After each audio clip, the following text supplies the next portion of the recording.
오늘 말씀에서는 말에 실수가 없도록 신중하고 기도하자라는 제목으로 말씀을 살펴보겠습니다.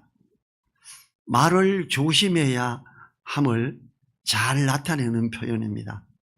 말 한마디가 천냥빛을 갚는다고 하는 속담도 있습니다. 얼마나 말을 조심해야 하는지 알게 하지요. 하느님께서도 말에 실수가 없는 것은 온전함을 나타내는 것이라고 하십니다. 야고보서 3장은 전체가 혀를 조심해야 함을 강조하고 있습니다. 혀를 잘못 사용했을 때 나타날 수 있는 심각한 해악성은 유익한 모든 것을 파괴시켜버리는 불로 표현하지요. 불과 같이 엄청난 파괴력을 가진 혀를 잘못 사용하면 사랑의 공동체 전체를 불살라버리는 것과 같아서 조심하고 또 조심해야 합니다. 말씀을 살핌으로 우리 자신을 성숙시키는 계기가 되기를 원합니다. 1절 보지요. 내 형제들아, 너희는 선생된 우리가 더 큰 심판받을 줄을 알고 많이 선생이 되지 말라. 지금 야고보가 3장에 들어가면서 말을 조심해야 되는데 선생들은 말을 많이 하는 사람이지요. 가르치는 자지요. 근데 이 선생들이 더 큰 심판받을 줄을 알래요. 왜? 말을 많이 하니까. 열도 더 많이 낼 수 있는 기회가 많으니까 그런 거죠. 당시 시대의 선생, 랍비는 존경을 받음으로 누구나 랍비가 되고 싶어 했습니다. 선생은 그 직무상 도덕적으로 어떤 일이 옳은 것인지 틀린 것인지 판단해야 하는 것도 교사의 직무였습니다. 선생은 그 직무상 이 도덕적으로 어떤 일이 옳은 것인지를 틀린 것을 판단해야 하기도 했지요. 이 교사의 직무 특성상 선생은 매사에 비판적이 되기가 쉽습니다. 또한 자기 자신은 하지 않으면서 가르치려고만 하는 행함이 없는 교사들을 지적하고 있지요. 자신의 부족함을 보지 못하고 다른 사람들의 허물과 결점만을 지적하고 판단하는 자들을 향해 선생된 자는 그만큼 더 많은 심판을 받을 것이라 이렇게 합니다. 그러므로 다른 이들을 잘했다, 잘못했다 판단하는 것을 일삼고자 하여 스스로 선생 노릇을 하려고 하지 말라고 하는 겁니다. 그냥 스스로 선생 되려고 그러지 마. 거기에서 엄청난 어려움이 있을 수 있어. 이렇게 더 큰 심판, 더 큰 책망을 받을 수 있어. 이렇게 말하는 거지요.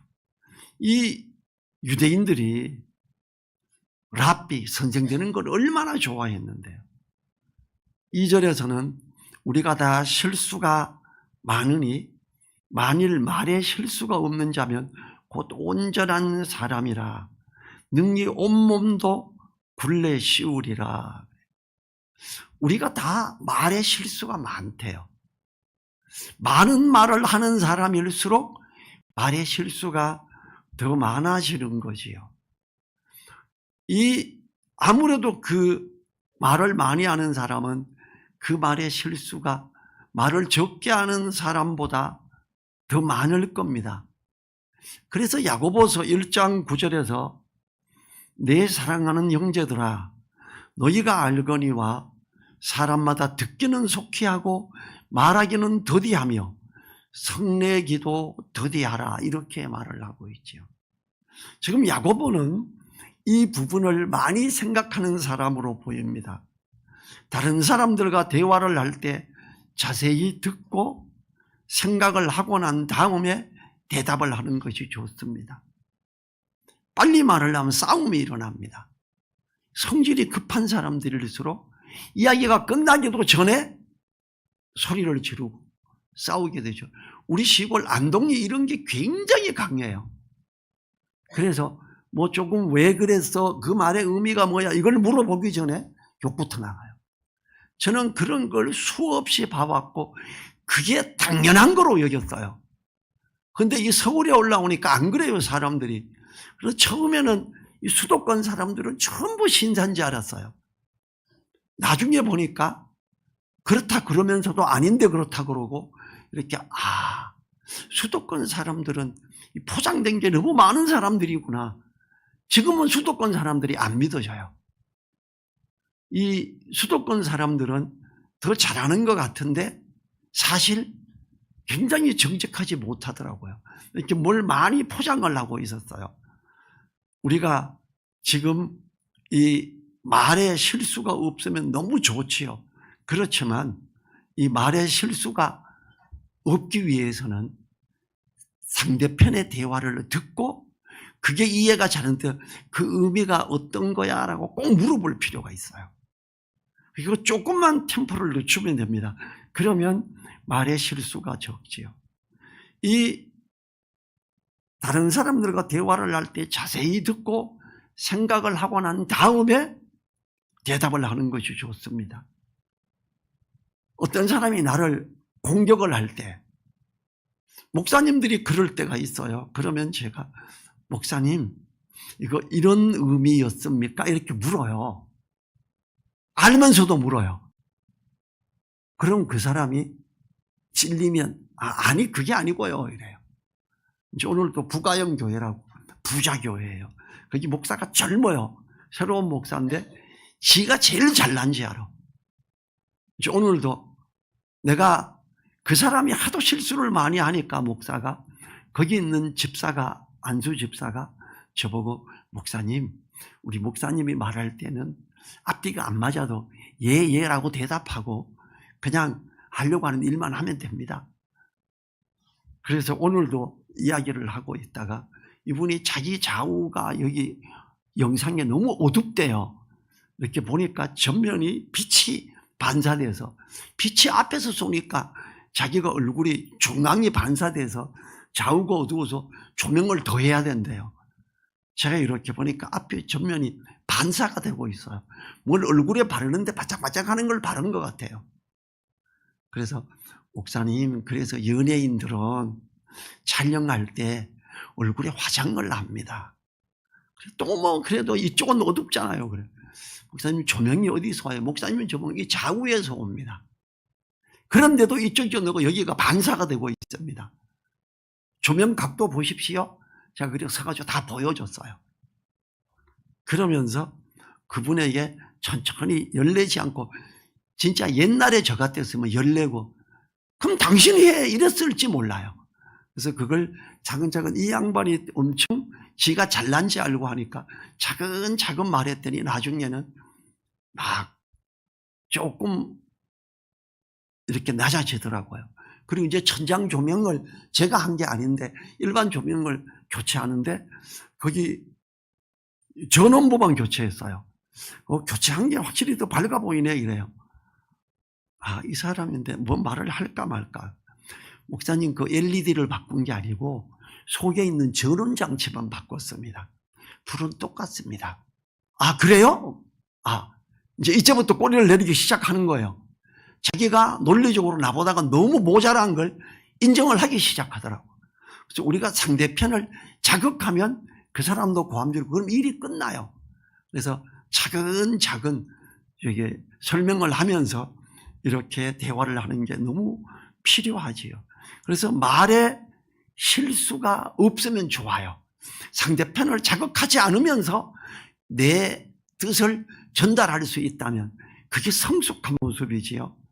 오늘 항상 제가 그렇게 잘한다는 게 아니고 오늘 그 교회 목사님은 우리를 무시해요. 자기네들이 정말 자기가 잘났고 자기가 부자교회에 있다가 부목사로 있다 와서 자기네들이 하는 업체 사람 부르면 다 해결될 거라고 생각을 하는 거예요.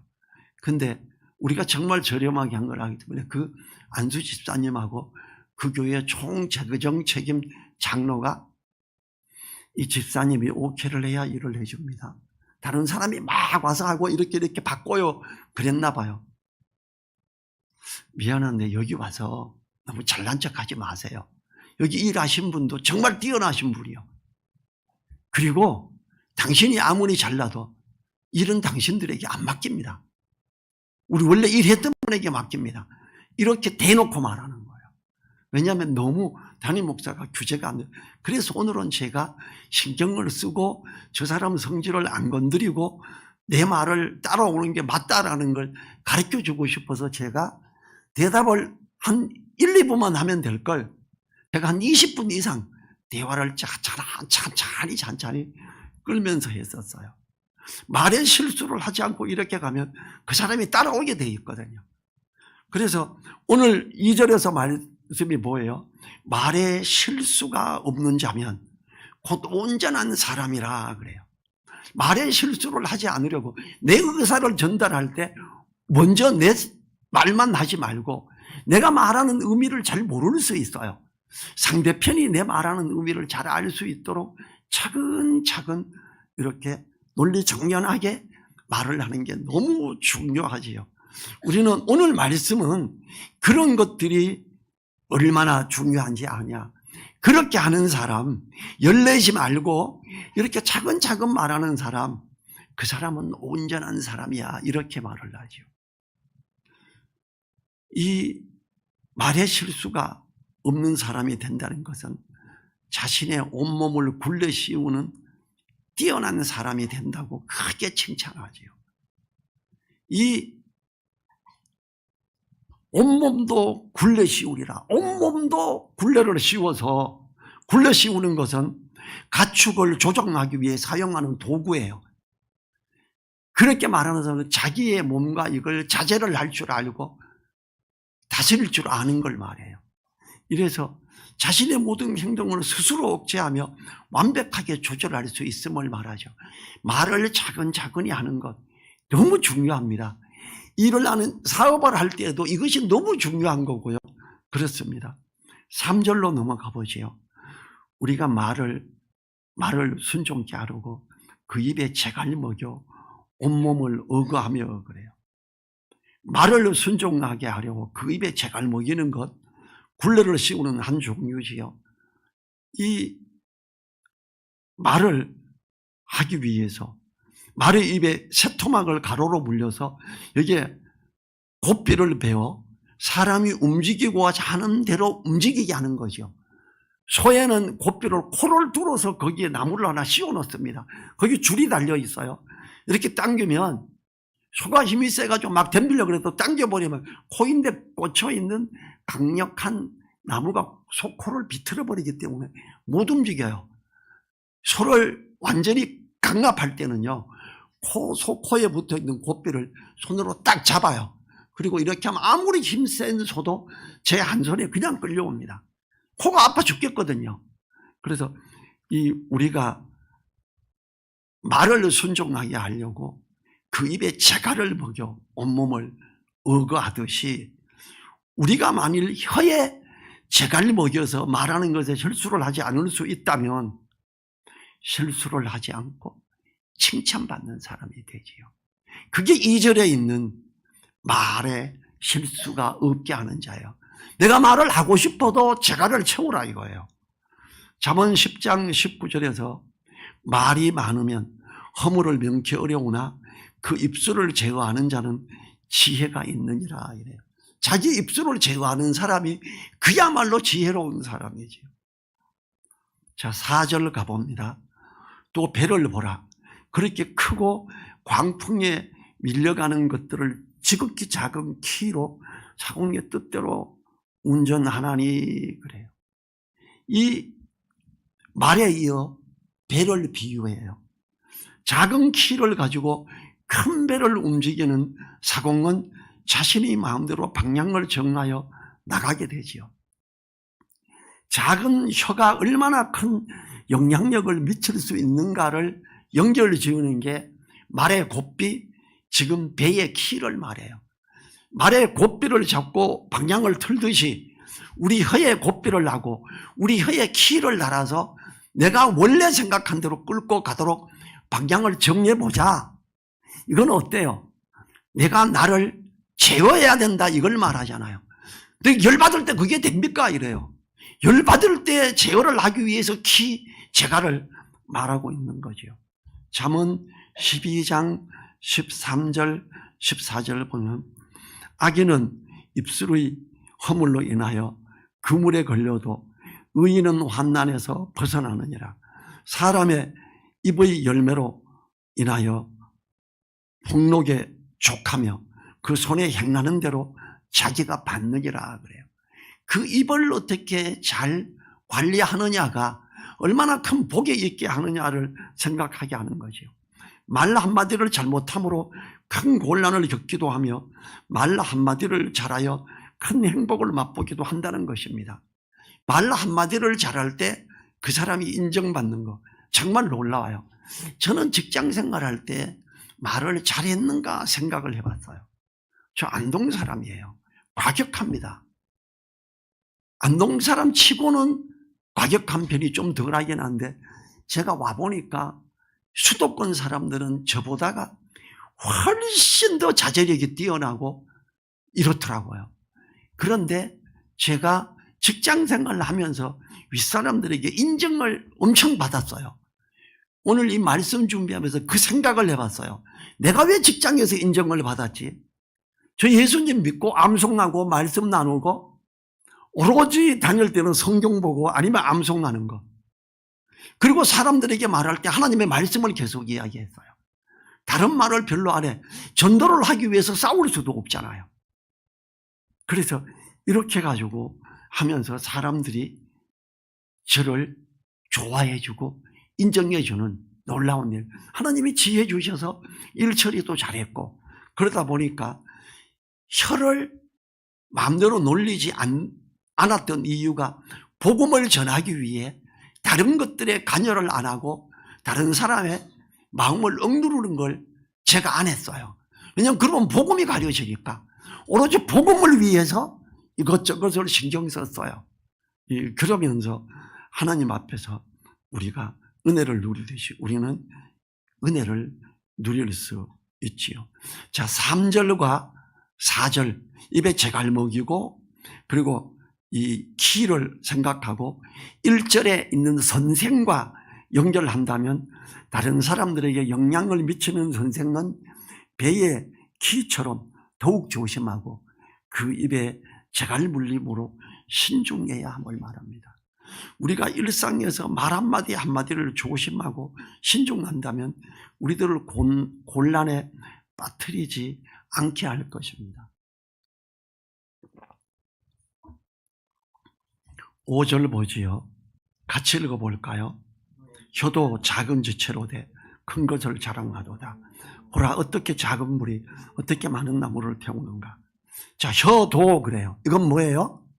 3절과 4절에서 3절에서 재갈 4절에서 키 그랬는데 그것처럼 혀도 작은 거다.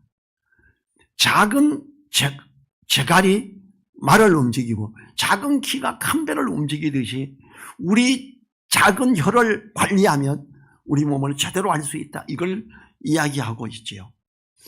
이 큰 덩치의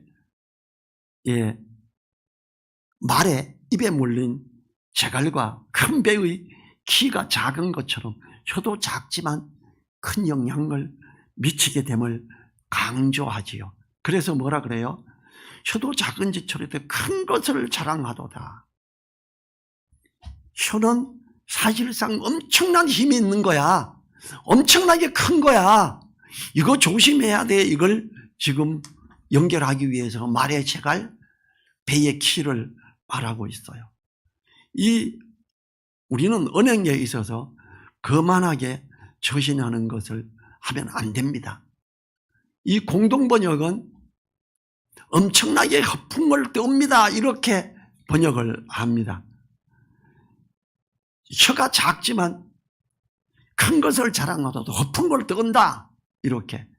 혀는 자칫 과장되고 자신을 포장하게 합니다. 우리가 조심해야 하는 부분입니다. 작은 불이 큰 나무를 태우기도 합니다. 작은 불 하나가 온 산을 태우기도 한다는 의미입니다. 이처럼 잘못된 말 한마디가 재앙을 불러오기도 함을 경고하는 표현입니다. 오늘 저는 어제 제가 어떤 목사님에게 말하고 어떤 목사님이 이 강대상 디자인 예쁜 거 올렸는데 그거 찬양 인도하고 있는 허태희 목사 좀 주면 어떨까요? 그 사람이 양육 세미나 하는데 찬양 인도자입니다. 전화가 부탁드릴게요 목사님. 이렇게 전화를 했어요. 카톡에 올린 걸 보고. 이분이 저인데 감동을 받았나 봐요. 네 목사님, 좋게 대답하길래 그 다음에 저인데 다시 연락이 왔어요. 목사님 그렇게 처리했습니다. 그래. 고맙습니다. 목사님 우리 교회 한번 와서 식사도 하고 하면 좋겠네요. 식사 대접하고 싶어요. 교제도 해요. 저하고 종시해요. 이 목사님이 저를 좋게 여기기 시작하고 다른 교회에 저를 소개했고요. 이제 영상 때문에 가서 상담을 하기로 돼 있어요. 또 다른 목사님하고 좋은 관계를 말을 했는데 또 다른 이야기를 해서 용인에서 또 다른 교회에 금요일날 가서 그 교회 걸 보기로 했어요. 우리가 어떤 사람을 배려하고 더 좋게 말하고 이렇게 할 때 그 사람이 나를 더 좋게 여기고 또 다른 사람에게 저를 좋게 자랑을 하기도 하고 하는 거지요. 자, 6절 또 같이 읽어볼까요? 혀는 곧 불이요 불의의 세계라. 혀는 우리 지체 중에서 온몸을 더럽히고 생애박해를 불사르나니 그 사르는 것이 지옥불에서 나느니라. 혀가 곧 불의의 세계라는 은유법을 사용하고 있지요. 세계에 해당하는 헬라어 코스모스는 거룩하신 하나님이 계시는 하늘나라와는 반대되는 표현으로 죄악되고 타락한 상태의 세상을 의미합니다. 이 불의의 세계는 의로움이 전혀 없는 악한 세계, 사악한 세상을 의미합니다. 불의의 세계라. 우리가 혀가요, 제가 먹이지 않으면 이 혀가 막 나가고 내뱉고 성질대로 하다 보면 사탄에게 이끌려가고 이용당하는 자가 됩니다. 그 마음으로 충동하고 삼키는 일에 넘어가 버려요. 그러면 그 곧불이고 불의의 세계가 펼쳐지는 거예요. 세속적인 이 세상, 사단은 우리를 어떻게 해요? 한 단계 한 단계 끌어내리죠. 그리고 설 자리를 없게 만듭니다. 이 혀는 온몸을 더럽히고 생애박해를 불사른다고 합니다. 왜냐하면 혀를 잘못 놀렸을 때 일어나는 일을 말하지요.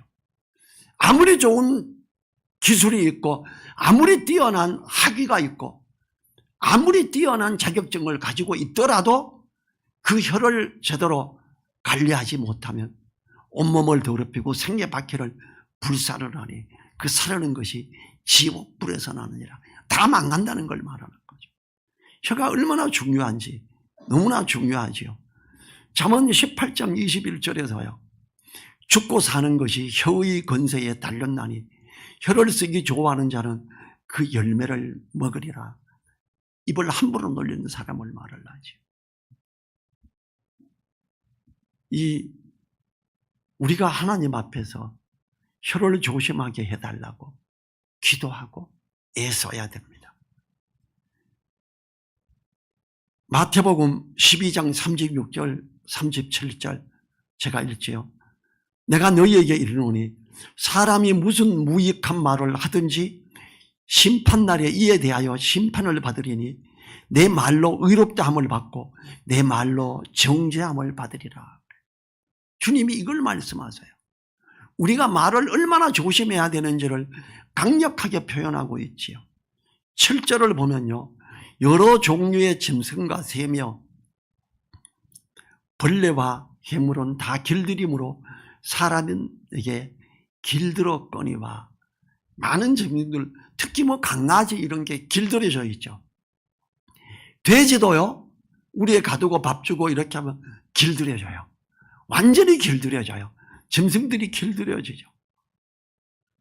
닭 모이를 줄 때 구구구구구구구 이래 하면요 모여요. 그러면 그걸 하면 닭은 모이주는구나 하고 모입니다. 닭도 개도 소도 다 길들여져요. 그런데 8절 같이 읽어볼까요? 혀는 능히 길들일 사람이 없나니 쉬지 아니하는 악이여 죽이는 독이 가득한 것이라. 제가 이 말씀을 읽고 이러면서 제가 목회를 하면서 어떤 결정을 가졌나 하면 내가 어떤 걸 결정 내릴 때 반드시 일주일은 기도한다. 어떤 결정을 할 때 금방 대답은 안 하기로 했어요. 어떤 대답을 해도 일주일 뒤에 하기로 했어요. 어떤 때는 일주일 더, 어떤 때는 일주일 더. 찜찜하면 이거 한 달을 가기도 해요. 어떤 때 그 관련된 사람은 답답해 미치겠대요. 저 그럼 기도 조금만 더 합시다. 기도합시다 이래요. 능히 길들일 사람이 없습니다. 너무 중요하지요. 다윗이 이렇게 말해요. 시편 141편 3절에 여호와여 내 입 앞에 파수꾼을 세우시고 내 입술의 문을 지키소서. 이거 우리 기도 제목이 돼야 됩니다. 혀가 쉬지 않는 악이요 죽이는 독이 가득하다고 합니다. 이 하나님의 은혜와 도움 없이는 어떤 사람도 혀를 길들일 수 없기 때문에 다윗처럼 기도해야 됩니다. 우리가 얼마나 혀를 조심해야 하는지를 알게 하는 게 야고보서 3장입니다. 우리가 말로 사람을 공격함으로 친한 사이를 이간질을 시킴으로 치명적인 상처를 입히기도 합니다. 잘못된 말 한마디가 사람으로 용기를 잃게 하며 절망하며 큰 상처를 입게 됩니다. 우리 큰형님 동생들을 위해서 집을 위해서 애썼던 분이에요. 중학교 다니다가 도저히 안 되겠다 그만두고 서울로 올라와서 딴 데 일하고 미군 부대 일하면서 시골에 논을 거의 1000평 가까이 사놨어요. 논을 한 1000평 사주면요 거기서 나오는 쌀로 한 집안이 1년 내내 먹고도 남습니다. 그런데 말을 몇 마디 잘못했어요. 어머니 돌아가시고 묘 쓰고 49제 하고 거기서 발표하기를 이제부터 우리가 형제라고 하지 말고 이웃이라 그러자. 우리 아버지가 내인데 해준 게 뭐 있고 어머니가 해준 게 뭐가 있는데. 왜냐하면 거기에 있는 밭이 1200평에 있는데 그 자기 다 주지 않았다고. 이제 그 중에 400평에 우리 하늘의 이름으로 저인데 주어지는 게 돼서 누나들에게 누나들이 거의 어머니 모셨다고 저인데 다 줬거든. 이런 것들이 있는데 그래서 그 발표 그 말 잘못해서 제 동생도 형님인데 안 가고요. 제 바로 위에 누나도 안 가고요. 광탄에 있는 누나도 이제도 안 가고요. 형수님도 안 가고 지금 설날도 오직 우리 부부만 갔어요. 사람들이 안 가요. 보기 싫대요. 제 동생은 야 도둑놈이라도 형님이고 사기꾼이라도 형님이고 살인자라도 형님이다. 너 임마 형님인데 그러면 되냐고. 형님 맞지요. 그런데 얼굴은 진짜 안 보고 싶어요. 그 말했던 거 기억나요? 그걸 왜 모르냐. 그 형님이 그렇게 부족해서 그런데 그걸 포용하나 어떡하니. 이번에 제가 했단 말이에요. 우리는요 말에 실수를 하지 말아야 돼요. 그걸 위해서 혀에 재갈을 물려야 돼요. 그걸 위해서 기도하세요. 하나님 내가 앞으로 사람들과 대화할 때 지혜를 주시고 그 말을 의미를 잘 파악하고 제가 천천히 대답할 수 있도록 도와주세요. 이걸 해야 돼요. 저도 성질이 급한 편이에요. 그래서 그 다음부터 제가 성질을 예수님 믿고 나서 거의 성질내고 막 뒤집어지게 안 하는데 제가 경찰이나 공무원에게는 이걸 하는 게 그대로 남아있어요. 경찰이 잘못했을 때 막 들이대더라고요. 제가 왜 이랬지 뭐 이런 거. 공무원이 그랬을 때 막 들이대고 우리 여기 지역 그 동네 동사무소 가봤지요. 거기 동장 저 때문에 딴 데로 이렇게 자리를 옮겼어요. 사무장하고. 너무 실수를 해서 제가 고양시청에 전화하고 하나하나 따지기 시작했어요. 그래서 그들을 보내버리더라고요. 큰일 났다 싶었나 봐요. 그들이 잘못했거든요. 근데 사실 제가 다른 공무원이나 경찰이 아니면 제가 그렇게 안 하거든요. 요즘에는. 근데 그것도 나중에 그러지 말 걸 싶었어요. 그 두 사람은 저 때문에 상처받고 저인데 복음 들을 기회가 없어져 버렸잖아요. 가버렸으니까. 우리는 어떻게 해요?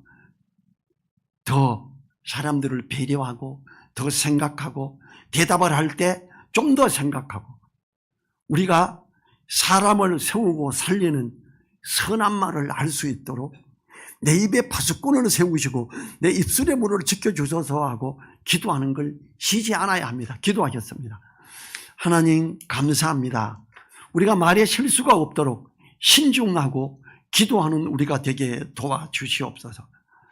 이 다윗이 여호와여 내 입 앞에 파수꾼을 세우시고 내 입술의 문을 지키소서라고 기도했던 것처럼 우리도 이런 기도를 하며 혀에 재갈 물리는 그런 우리가 될 수 있도록 도와주십시오. 그리하여 우리가 하나님의 영광을 가리지 않고 하나님의 영광을 드러내는 자가 되기를 원합니다. 그리고 사랑을 구하는 자가 되고 사랑을 해치는 자가 되지 않게 하여 주십시오. 간절히 의탁드리며 우리를 사랑하시는 예수님 이름으로 기도했습니다. 아멘. 주기도문으로 마칩니다. 하늘에 계신 우리 아버지여, 이름이 거룩히 여김을 받으시오며 나라에 임하옵시며 뜻이 하늘에서 이룬 것 같이 땅에서도 이루어지이다. 오늘날 우리에게 일용할 양식을 주옵시고 우리가 우리에게 죄 지은 자를 사하여 준 것 같이 우리 죄를 사하여 주옵시고 우리를 시험에 들게 하지 마옵시며 다만 악에서 구하옵소서. 나라와 권세와 영광이 영원히 있사옵나이다. 아멘.